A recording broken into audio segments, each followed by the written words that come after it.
own worst enemy, Victor. Worst? Oh, I've had some pretty nasty enemies.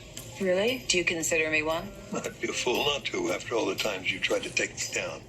It was just business. Oh, really, Kate? Is it ever just business with you? Actually, this time you're right. It's very personal. Well, then I want nothing to do with it. Could you please just move along so I can enjoy the rest of my day? Oh, you are a stubborn mule.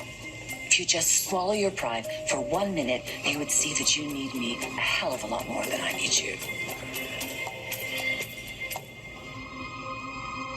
You have a new lead on the cartel? We had an informant ID a couple of suspects who were linked to the shootings. They're here in town? They were. You already knew that, didn't you, Stefan? The informant gave that information to your chief of security, Ben Weston, yesterday. It would have been nice if you shared that with us. Stefan, did you know about this? You do know that we're all trying to find the people that shot at Chloe, right? Never had much reason to trust Salem PD. Are you saying you don't want our help? Stefan, please work with the police. The cartel's after me and my family. We need all the help we can get.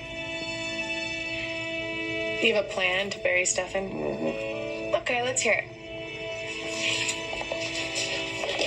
Ever since he's come to Salem, there's been one thing that he's wanted. One thing. That's a family. Yeah, the orphan, blah, blah, blah, on love, Exactly. all that, whatever. And he tried to make it happen with Gabby with a Y, didn't he? Yeah, but he couldn't because she's not real. Exactly. So now he wants to do it with Chloe. Do you really think he's not invested already? Did you see how fast he moved Chloe and her kids into his house? Who the hell does that, Gabby? Someone that doesn't like to be alone Yes. and desperately wants a real connection with another person? Exactly. Desperate. Man, that's desperate. He wants to have someone that loves him and cares about him, instead of someone that sees him as a soulless monster. That almost would be sad. Except he is a soulless monster. I agree. Think about it. He lost Charlotte. He lost Abigail. The one thing he hasn't lost in the world is his desire to have that family. Don't underestimate the pain that he's going to feel if we rip Chloe and those kids away from him.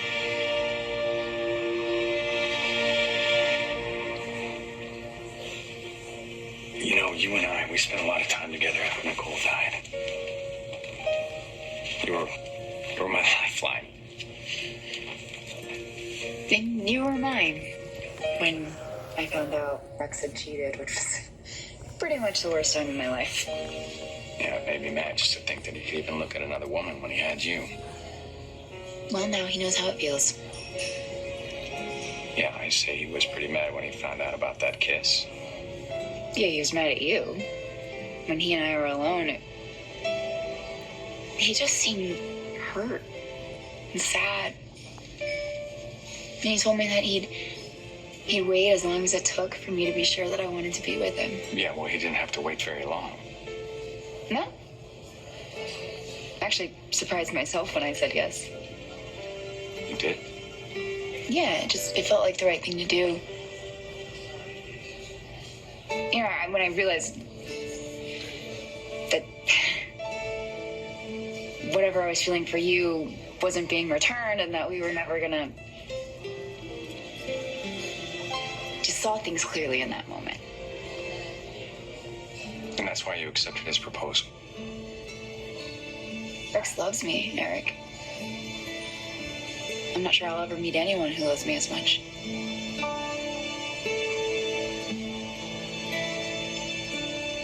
Maggie, I completely understand that you want what's best for your daughter, but you do know that she forgave me, right? Yeah, that's what she tells me. Okay, and I hope that you can do the same. Because I can promise you, as I've promised her, I will never betray her again. I want to believe that. But from experience, people don't change all that much. You married Victor. Obviously, you think he's changed. He isn't perfect. But who is, Maggie? I'm not perfect. Sarah's not perfect. We've both done things that have hurt each other. Oh. You mean because of the tryst with Sander? All I'm saying is that